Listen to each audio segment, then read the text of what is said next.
مريم waxay misaal u tahay gabadha taacada laazimta hadday gabadha muslimadda ahi ay taacada ilaahay laazimto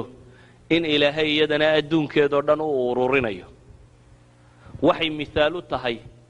karaamaadka la sheegiyo awliyada waa maqashaan dadku inay yidhahdaan hebel karaama ka dhacday akbar karaama qur-aanku uu sheego gabadh baa iska leh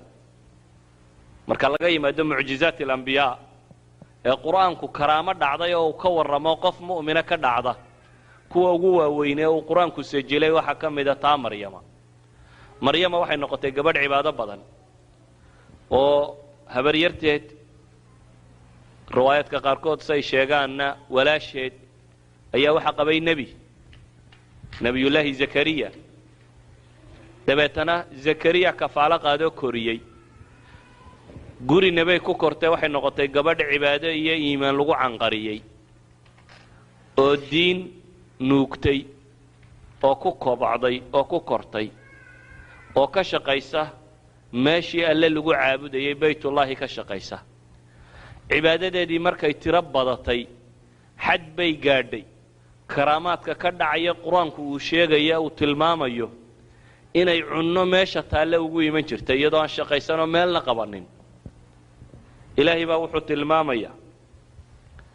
intuu nebigii u soo galay markaa inuu ka yaabay un cunnadan meesha taalla weliba mufasiriintu waxay idhahdaan cunnada loogu iman jiray waxay ahayd cunno khilaafsan ta dadku uu haysto yacni beeraha waxaa jira raashin xagaaga go'a iyo raashin jiilaalka soo go'a wakhtiga qaboobaana dhir gaaraa baxda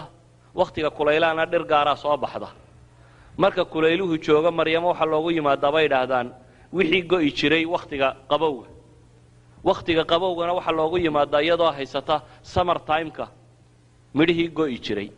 waa waxaad u cajiiba nebigii baa la yaabay gabadhan yar iyo cibaadadeed iyo waxaan ay haysato dabeetana wuxuu yidhi yaa maryamu annaa laki haada naha maryamay xaggaad ka keentay buu yidhi arrintan raashinkanuun meesha yaalla xagguu kaaga yimaadaa su-aashaa buu weydiiyey waxay ugu jawaabtay qaalat huwa min cindi illaah ina allaha yarzuqu man yashaau bigayri xisaaba ilaahay buu ka yimi bay tidhi ilaahayna cidduu doono isagaa arsaaqa xisaableeyey gabadha tan karaamadii ka dhacday waxay xasuusisay nebiga kani inuu dib alle u baryo nebiyullaahi zakariya waxba ma dhali jirin waanu gaboobay haweentuu qabayna waxba may dhalayne way gabowday odaya islaan gaboobay bay ahaayeen dabeetana nebiyullaahi zakariya isagoo nebiyaba gabadhan yar cibaadadeed iyo karaamaadkan ka dhacaya markuu arkay ayaa waxay ku bixisay inuu dib alla u xasuusto isna alla baryo inay suurtagal tahay isagoo da'daa gaadho islaantiisuna da'daa joogta in ilaahay ilma siin karo hadduu ilaahay baryo subxaana wa tacaala ilaahay baa qur-aanka markaa wuxuu ku leeyahy hunaalik dacaa zakariya rabbah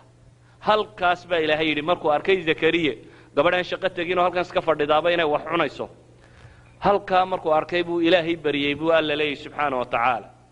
qaala rabbi hablii min ladunka duriyatan طayiba inaka samiicu ducaa ilaahayow durriyad fiican beer fiican isii buu yidhi adiga ducada aqbalee ilaahayna wuu ka aqbalo isna nebi yaxyaa la siiyey maryama waxay kaloo tusaale u tahay gabadh kasta oo qiyaamaha cifadeeda dumisa oo tidhaahda waan baahday bay tusaale u tahay walidaalik baa ilaahay subxaana wa tacaala qur'aanka wuxuu ku ammaanayaa ammaan gaar oo ay leedahay oo ah inay dhowrsanayd oo aan hunguri qaadin saa daraaddeed baa ilaahay wuxuu leeyay wamaryama bnata cimraan alatii axsanat farjaha fanafakhnaa fiih min ruuxina wasadaqat bikalimaati rabbiha wa kutubih wa kaanat min alqaanitiin qiyaamaha gabadh kasta oo cifadeeda ku xadgudubta oo dhallinyaronima qaado oo magaalo gasha oo tidhaahda waan adkaysan kari waaye meel xun baan joogay waxaa la leeyahay maryamiba way adkaysatay wax bini aadam yeeli karo ayaad adigu dumisay maryamiba ilaahay tiisii bay raacday ee adaad diiday alle tiisii inaad raacdo waxa ilaahay uu tusaale inooga dhigay maryama inay aakhiro ibtilaaga ay u noqoto gabadh kasta oo lagu dhex ceebeeyo tolkeed laakiin iyadu go'aansatay inaanay ilaahay jidkiisa marnaba ka weecanin inkastoo dadku ay waxay doonaan ka sheegayaan waxay doonaan dad ha sheegaane gabadh daahir oo cifadeeda ilaahay uu ka markhaati kacay oo haddana bulshadii ku xeerayd iyo dadkii la noolaa ay ku ceebaynayaan inay gabadh xun tahay bal ee ay ku leeyiin markay arkeen iyadoo uur leh ama iyadoo ilma sidata ay ku leeyihiin maad ahaan jirin adiguna gabadh xun waxaad ahayd maa kaana abuuki imra'a sawin wamaa kaanat ummuki bagiya yaa ukhta haaruun bay lahaayeen aabbahaana ma xumayn hooyadaana gabadh suuqa gashay ma ahayn adigu waxaan xaggaad ka keentay bay ku lahaayeen qiyaas inan yar oo cifadeeda dhowratay oo ilaahay caabuday oo bulsho haddana la dhex timi iyadoo uur la un waxa dadkaasi ay odhanayaan ama waxa la sheegayo intee dhib gaadhaad u malaynaysaa gabadhaa miskiinta ah ee cibaadadeeda wadatay ee la arkay un iyadoo uur weyn leh bal ee la arkay iyadoo ilma sidata maxaase dadku ku odhanaya ilaahay waa ka yuhuud markuu ceebaynayo ku tilmaamaya waxyaabihii lagu nacdalay yuhuud inay ka mid tahay maryamo waxay ka sheegeen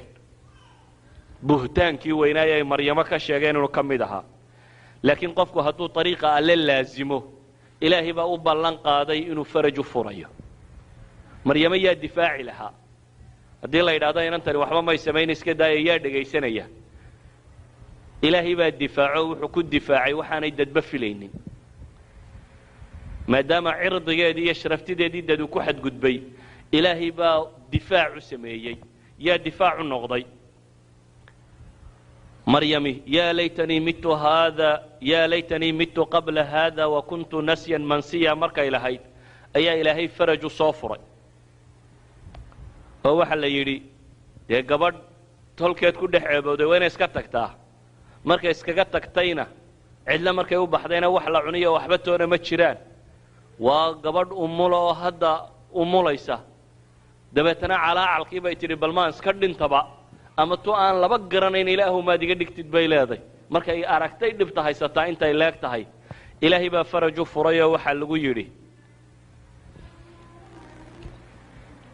geedan timire aad joogto jirrideedun yaro taaba baa la yidhi ilaahay baa kaaga soo da'inaya rutaban janiya timirtu marka malabku ka da'aya ay jilicsantae aanay engegin ee sida malabka loo dhuuqo oo kale taas baa ilaahay kaaga soo dejinaya halkanna biyo kacab baa la yidhi hoostan hoosana biyo kacab timirtaada iyo biyahaaga isku cab oo waqarri caynan baa ilaahay yidhi ishaaduna ha doogsato waxba ha warwarin anaa faraj kuu furaya baa ilaahay leeyahay ishaaduna ha doogsatee waxba ha warwarin maryamo waxaa la yidhi tolkaa markaad u tagto adigu waxba ha isdifaacina iska aamu ilmahan yarun farta ku fiiq kanba alle ka hadlinaya isagaa ku difaacaya adigu iyo waxba ha qabanin iyadu ilaahay bay adeecday ilaahayna wuxuu tilmaamayaa farajkeedu siduu noqonayo adigu waxba ha isdhibin baa alla leeyahay mujarad waxaad samaysaa ilmahan tilmaam faashaarat ilayhi baa alla leeyahay ilmihii bay u tilmaamtay qaaluu kayfa nukallimu man kaana fi lmahdi sabiya jees kalaa la bilaabo waxaa la yidhi waxaan yare dharabta saaran maxaanu kala hadallaa bay ku yidhaahdeen markay tidhi anugu hadli maayo ilmahan la hadla kan maxaanu kala hadlaa baa la yidhi waad iswareerinaysaa une kii yaraabaa alla ka hadliyo wuxuu leeyahy qaala innii cabdullah aataaniya alkitaaba wajacalanii nebiya isagoo dharabta saaran buu leeyahy wardadow ilaahay addoonkiisii baan ahay nebi baanan ahay ilaahay baana kitaabi siiyey waa ilme la sido ayaa saa sheegaya ilaahay baa difaacay cirdigeedii iyo sharafteedii ilaahay baa u difaacay subxaana wa tacaala